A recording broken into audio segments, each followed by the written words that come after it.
হঠাৎ যারা চোখ যায় ছাদের দরজার দিকে, যারা চমকে যায়, কিছুটা লজ্জাও পায়।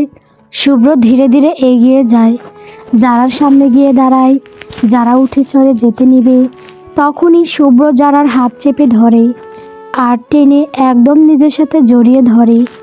যারা সারা শরীর একটা ঝাঁকুনি দিয়ে উঠে, কাঁপাকাঁপি শুরু হয়ে গেছে তার। শুভ্র তা দেখে মুচকি হাসে এবং যারার কানে কানে ফিসফিস করে বলে, শুভ্র বউ, এত কাঁপাকাঁপি করছো কেন? আমি তো কিছুই করলাম না সোনা। যারা লজ্জায় মাথা নুয়ে নেয়। চাঁদের আলোয় যারার লজ্জা মাখা মুখটা আরও মোহনীয় এবং সুন্দর লাগছে। শুভ্র বলে, শুভ্র এভাবে লজ্জা পেও না সোনা, টুপ করে তোমায় খেয়ে ফেলবো।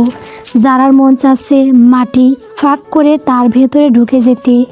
যারাকে নিয়ে সোফায় বসে যারা নিজেকে ছাড়াতে চাইলে শুভ্র যারাকে বুকের মাঝে আরও শক্ত করে জড়িয়ে ধরে। আজ একটা গল্প শোনায়, শুনবে?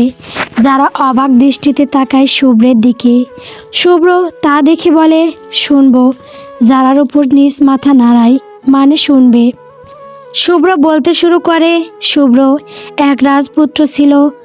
সবাই তাকে খুব পছন্দ করত। সবার চোখের সেই রাজপুত্র সেরা ছিল। রাজপুত্র সবার সাথে খুব ভালোই দিন কাটাতে থাকে। একদিন রাজপুত্র তার বাবার বন্ধুর বাড়িতে যায় তার রাজকন্যার জন্মদিনে। সেই রাজকন্যা যখন সিঁড়ি বেয়ে নিচে নেমে আসছিল, সবার চোখ যায় সেই রাজকন্যার প্রাণে। তেমনি রাজপুত্র তাকিয়েছিল তার দিকে। তখনই সেই রাজপুত্রের সর্বনাশ ঘটে যায়। হারিয়ে যায় সেই রাজকন্যার মায়াবী দুটি চোখে। মুগ্ধ হয়ে দেখতে থাকে সেই রাজকন্যাকে। সেদিন যখন রাজকন্যার বাড়ি থেকে চলে আসে, রাজকুমার ভুলতে পারে না তার রাজকন্যাকে। তার হৃদয় মন জুড়ে শুধু সেই রাজকন্যার বসবাস। কিছুতেই তাকে মন থেকে সরাতে পারে না। বুঝতে পারে না ধীরে ধীরে সেই রাজকন্যার মায়ায় জড়িয়ে গেছে সেই রাজপুত্র। যে মায়া মৃত্যু ছাড়া কাটিয়ে উঠতে পারবে না। তখন থেকে রাজপুত্র প্রায় সময়ই যেত সেই রাজকন্যার বাড়িতে রাজকন্যাকে দেখার জন্য। ধীরে ধীরে বুঝতে পারে সেই রাজকন্যাও তাকে ভালোবাসতে শুরু করেছে। সেদিন রাজকুমার ভীষণ খুশি হয়েছিল যে তার মায়াপরী ও তাকে ভালোবাসে। আর সবচেয়ে খুশি তো সেদিন হয়েছিল যেদিন তার পরিবার থেকে তাদের বিয়ে ঠিক করা হয়েছিল। জানো, সেদিন খুশিতে সে রাজকুমার কান্না করেছিল। কিন্তু হঠাৎ কোন কালবৈশাখী ঝড়ে সব কিছু লণ্ডভণ্ড করে দিল। সেটাই হাজির হলো কিছু অশুভ্র ছায়া। বিয়ের আগ মুহূর্তে কেউ একজন ফোন দিয়ে সেই রাজকুমারকে বলে যে, তুমি যদি এই বিয়ে করো তাহলে তোমার রাজকন্যার এই পৃথিবীতে হবে শেষ দিন। যদি বিশ্বাস না করো তাহলে তোমার রাজকন্যার আশেপাশে তাকিয়ে একটু দেখো। সেদিন রাজপুত্র তাকায়, রাজকন্যার পানে দেখতে পায় রাজকন্যার পাশেই দুজন অপরিচিত লোকগুলোর হাতে কিছু একটা দেখতে পায়। লোকগুলো তার দিকে তাকিয়ে বাঁকা হাসি দেয়। তখন রাজপুত্রের কলিজা যেন কেউ কেটে নিচ্ছে এমন মনে হচ্ছে। তার সারা দুনিয়া থমকে যায়। তার কলিজা মৃত্যুর মুখে। কি করে তার কলিজাকে বাঁচাবে? তখনই রাজকুমার গিয়ে সবাইকে বলে যে সে এ বিয়ে করতে পারবে না। কিন্তু সবাই জোর করে এক প্রকার বিয়েটা হয়। কিন্তু রাজকুমার তার কথায় অনড়গল। সেদিন সবার সামনে যা না তাই বলে রাজকন্যাকে অপমান করে এবং এই বিয়ে মানে না বলে এক মিথ্যা চিঠি লিখে বাড়ি থেকে চলে যায়। সেদিন যদি রাজকুমার না যেত তাহলে তার রাজকন্যাকে বাঁচাতে পারত না। সে নিরুপায় ছিল। কিন্তু সেদিনের পর ভেঙে যায় সব সম্পর্ক। রাজপুত্র খুঁজে পায় না তাদেরকে, যাদের কারণে তার জীবন এলোমেলো হয়ে গেল। কেনই বা তারা এমন করলো? তারা হয়তো তাদের কাজ হাসিল করতে পেরেছে রাজকন্যা আর রাজকুমারকে আলাদা করে। তাই তো তারা লুকিয়ে আছে। সেদিন থেকে এক প্রকার ছন্নছাড়া হয়ে যায় সেই রাজকুমার। 3 দিন পরে বাড়িতে ফিরে আসে সে।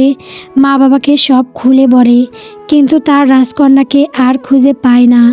তার রাজকন্যা যে তার সাথে অভিমান করে সেই শহর ছেড়ে চলে এসেছে। সেদিনের পর থেকে রাজপুত্রের জীবন পুরো সঙ্গহীন হয়ে পড়ে। আর প্রতিজ্ঞা করে যারা তার এই বিচ্ছেদের কারণ তাদেরকে উচিত শিক্ষা দিবে। সে পাগলের মতো খুঁজতে থাকে তার রাজকন্যাকে, কিন্তু পায় না। সে তার রাজকন্যাকে ভেবে প্রতি রাতে পাগলের মতো কান্না করত আর আল্লাহর কাছে প্রতি মোনাজাতে চাইতো। ঠিক 2 বছর পর তার রাজকন্যার সাথে দেখা। সেদিন যে কত খুশি হয়েছিল রাজকুমার বলার বাইরে। ইচ্ছে করছিল ছুটে গিয়ে জড়িয়ে ধরতে তার রাজকন্যাকে, একদম বুকের সাথে মিশিয়ে নিতে, কিন্তু সবার সামনে নিজের ইচ্ছেটাকে দমিয়ে রেখেছে। সেদিন রাতে রাজকুমার আল্লাহর কাছে হাজারবার শুকরিয়া জানিয়ে সেজদায় পড়ে কেঁদেছে। লুকিয়ে রাজকন্যাকে দেখা, চিঠি দেওয়া, উপহার পাঠানো সব কিছু রাজকুমার তার রাজকন্যার আড়ালে করত। আর এখন তো তার রাজকন্যা তার বুকেই আছে, আর কখনো হারাতে দেবেন না তার রাজকন্যাকে।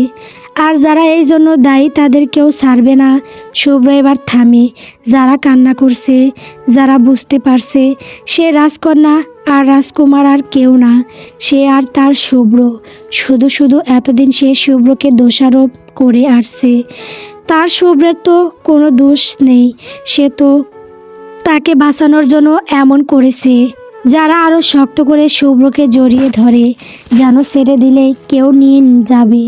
শুভ্র তার প্রিয়তমাকে শক্ত করে জড়িয়ে ধরে। অন্যদিকে কেউ একজন রাগে ফুটছে আর বলছে, তোদের দুজনকে তো আমি আলাদা করে ছাড়বই। কোনো দিন তোদের দুজনকে এক হতে দেব না, কোনো দিন না, তোদের কখনো সুখী হতে দেব না আমি। এই বলে বাঁকা হাসি সেই অচেনা লোক। কেটে যায় কয়েকটা দিন। শুভ্র আর যারা সম্পর্কটা অনেক ভালো হয়েছে। একে অপরের সাথে সময় কাটায়, সারা রাত ফোনে কথা বলে রাত পার করে দেয়। শুভ্র যেন এক মাতোয়ারা প্রেমিক পুরুষ যারার। আজ ঈশিতার গায়ে হলুদ, তাই আজও যারা এসেছে শুভ্রদের বাড়ি, সাথে আরিয়াও এসেছে। রাতে হবে মেহেদি অনুষ্ঠান। যারা আর আরিয়া মিলে ঈশিতাকে সাজাচ্ছে। ঈশিতা বিষণ্ণ মন নিয়ে বসে আছে, যেন তার মাঝে আনন্দ বলতে কিছুই নেই।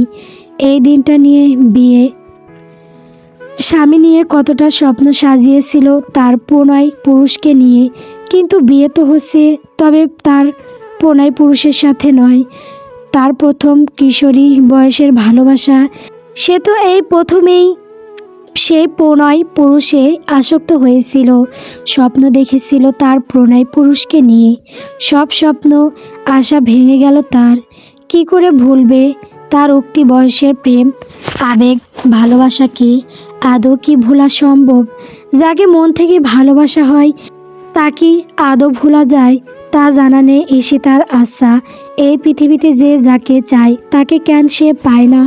কেন নিয়তির কাছে হেরে যেতে হয় সবার? সব কিছু নিয়তির উপরেই নির্ভরশীল। ভালোবেসেও সে আর ভালোবাসার মানুষটিকে পেল না। ঘর বাঁধা হলো না তার সাথে। কথায় আছে না, ভালোবাসলেই সবার সাথে ঘর বাঁধা যায় না।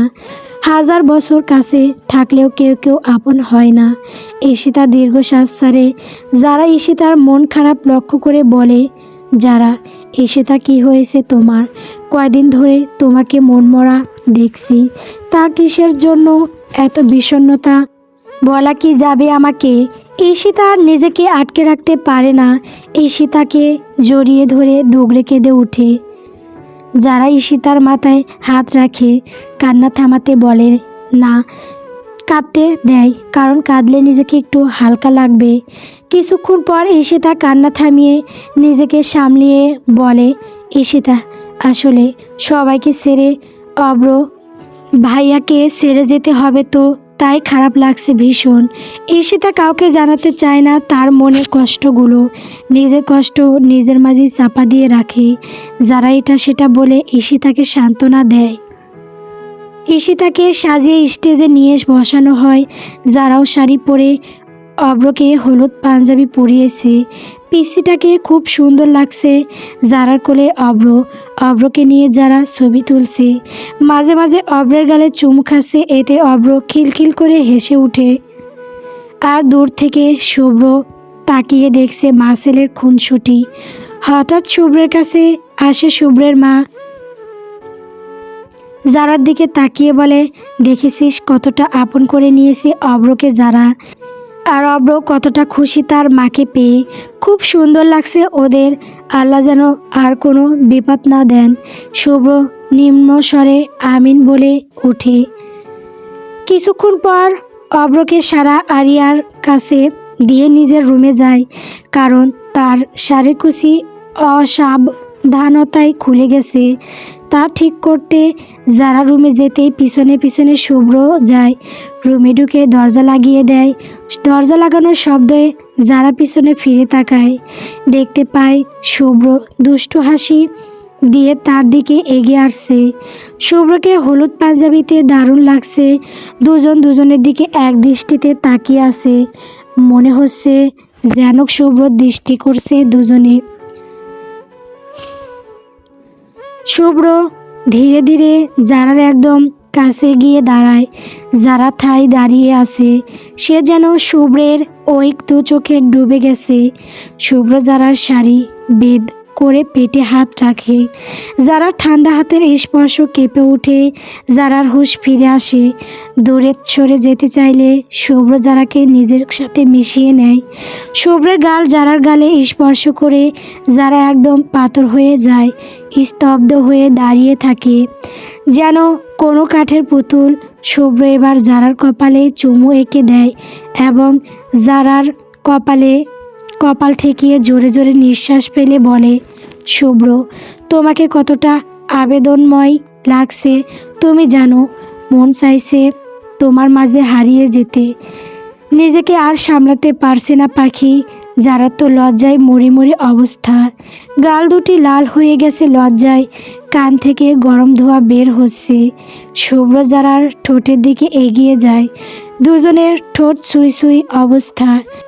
তখনই দরজায় কেউ টোকা দেয়। শুভ্র বিরক্তি নিয়ে বলে ওঠে, শুভ্র, ও শিট। দরজায় টোকা দেওয়ার আর সময় পেল না। এদিকে যারা ঠোঁট টিপে হাসে। শুভ্র চোখ রাঙিয়ে দিয়ে দরজা খুলতে যায়। দরজা খুলে দিতে একটা মেয়ে এসে আষ্টে পিষ্টে জড়িয়ে ধরে শুভ্রকে। যারা থমকে দাঁড়ায়। শুভ্র ধাক্কা দিয়ে মেয়েটিকে নিজের থেকে দূরে সরিয়ে দেয় এবং ঠাস করে এক চর বসিয়ে দেয় মেয়েটির গালে।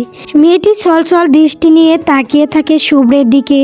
শুভ্র রাগান্বিত কণ্ঠে বলে উঠে, শুভ্র, এই তোর সাহস কী করে হয় আমাকে জড়িয়ে ধরার, অসভ্য নোংরা মেয়ে কোথাকার। মেয়েটি একবার ন্যাকা কণ্ঠে বলে উঠে, শুভ্র, তুমি আমার সাথে এভাবে কথা বলছো কেন? শুভ্র আগের চেয়েও আরও দ্বিগুণ রেগে বলেও, শুভ্র, তোর চেয়েও আমি 2 বছরের বড় প্রিয়া। আমাকে নাম ধরে ডাকা বন্ধ কর। মেয়েটির নাম প্রিয়া, শুভ্রের ফুফাতো বোন। অহংকারী এবং ন্যাকা টাইপের। শুভ্রকে অনেক আগে থেকেই ভালোবাসতো। এতদিন লন্ডনে ছিল। এই তার বিয়ে উপলক্ষে এবং নিজের উদ্দেশ্য পূরণ করতে এখানে এসেছে। প্রিয়া মনে মনে ভাবলো, এখন কিছু বলে শুভ্রকে রাগিয়ে দেওয়া ঠিক হবে না। সে যারার দিকে কঠিন চোখে তাকিয়ে সেই রুম ত্যাগ করে। যারা এতক্ষণ এক সব দেখছিল, সে প্রশ্নবোধক চাহনি দিয়ে তাকিয়ে আছে শুভ্রের দিকে। শুভ্র যারার মুখটা হাতের আজলাই নিয়ে কপালে চুমু এঁকে দিয়ে বলে উঠে, শুভ্র, কিছু মনে করো না লক্ষ্মী বউ। ও এমনি আমার ফুপুর মেয়ে। আমাকে অনেক আগে থেকেই চাই, ও আমাকে ভালোবাসে। কিন্তু এই বলে ভেবো না আমি ওকে ভালোবাসি। আমার জীবনের প্রথম নারী তুমি। তুমি ছিলে, তুমি আসো এবং আমার শেষ নিঃশ্বাস পর্যন্ত তুমিই থাকবে বউ পাখি। এই বলে যারাকে বুকে জড়িয়ে ধরে। অন্যদিকে প্রিয়া রুমে গিয়ে রাগে ফুঁসছে। যারা প্রিয়াকে না দেখলেও প্রিয়া ঠিকই যারাকে দেখেছে এবং চিনে। যারাকে এখানে দেখে তার রাগে মন চাচ্ছে নিজের চুল নিজেই ছিঁড়ে ফেলতে। শুভ্রের পাশে সে যারাকে কিছুতেই সহ্য করতে পারছে না। মন চাচ্ছে সব কিছু ধ্বংস করে দিতে।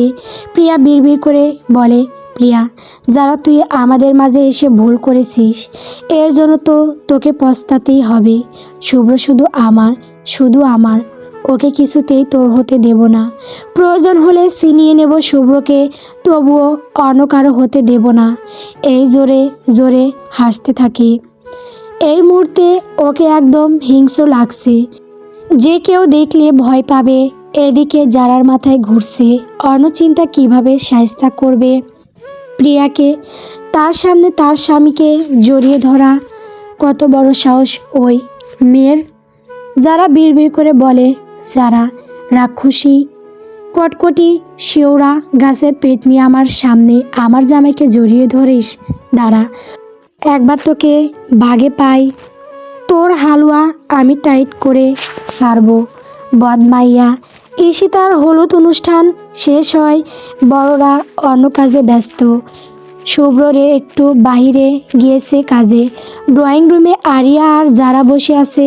তখনই প্রিয়া সিঁড়ি বেয়ে নিচে নেমে আসে। পরনে শার্ট পোশাক, মুখে ভারী মেকআপের আবরণ। তা দেখে যারা বিড়বিড় করে বলে, যারা একদম ডাইনির মতো দেখা যাচ্ছে, তা নিয়ে আবার এত ভাব দেখাচ্ছে। প্রিয়া যারার কাছে এসে বলে, প্রিয়া এই যারা, আমার মাথাটা একটু ব্যথা করছে, আমাকে একটু চা বানিয়ে দেবে। যারা না করতে যাবে, পরক্ষণেই কিছু একটা ভেবে বাঁকা হাসি দিয়ে সম্মতি জানিয়ে রান্নাঘরের দিকে চলে যায়। কিছুক্ষণ পর চা নিয়ে ফিরে আসে ড্রয়িং রুমে। চা কাপটা এনে প্রিয়াকে দেয়।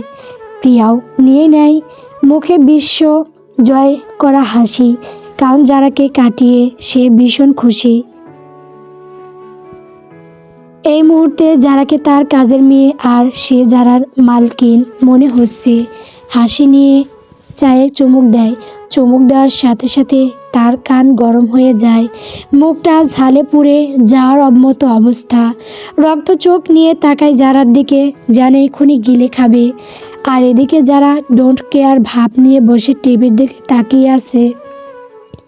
প্রিয়া বুঝতে পারে যারা চায়ের মধ্যে মরিচের গুঁড়ো মিশিয়ে দিয়েছে। প্রিয়া ঝাল খেতে পারে না, বেশি ঝালে তার অ্যালার্জি আছে।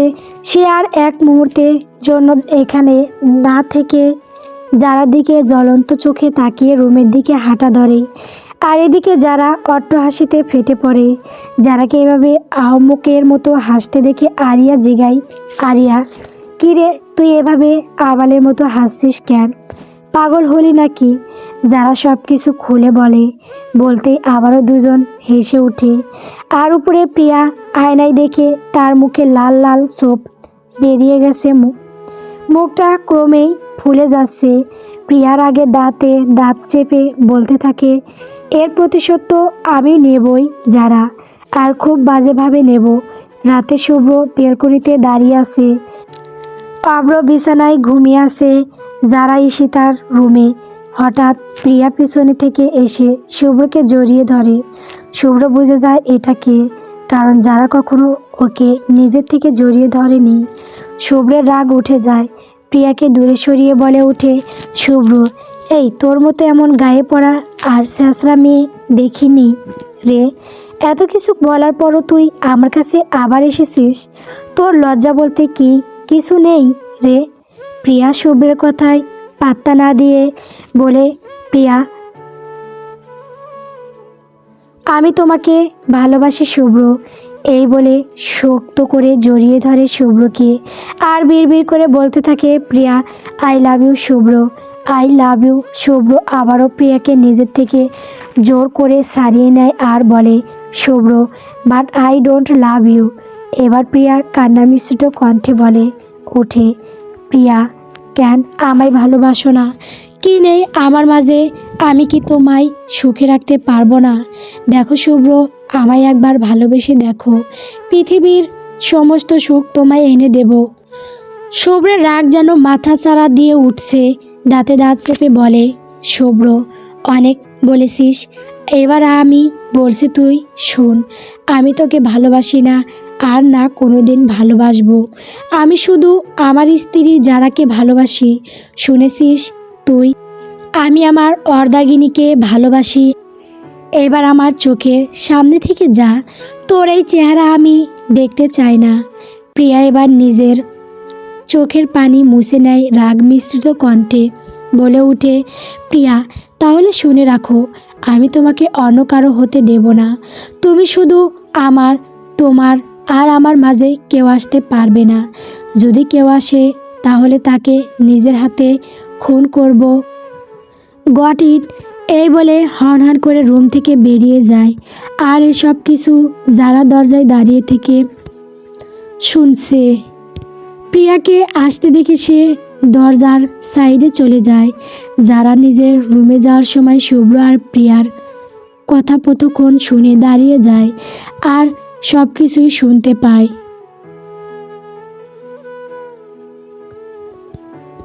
গল্প জীবন মানেই তুমি। গল্পটি কেমন হয়েছে কমেন্ট করে বলবেন। পরবর্তী পর্ব পাওয়ার জন্য অবশ্যই আমার চ্যানেলটিকে সাবস্ক্রাইব করবেন। ধন্যবাদ।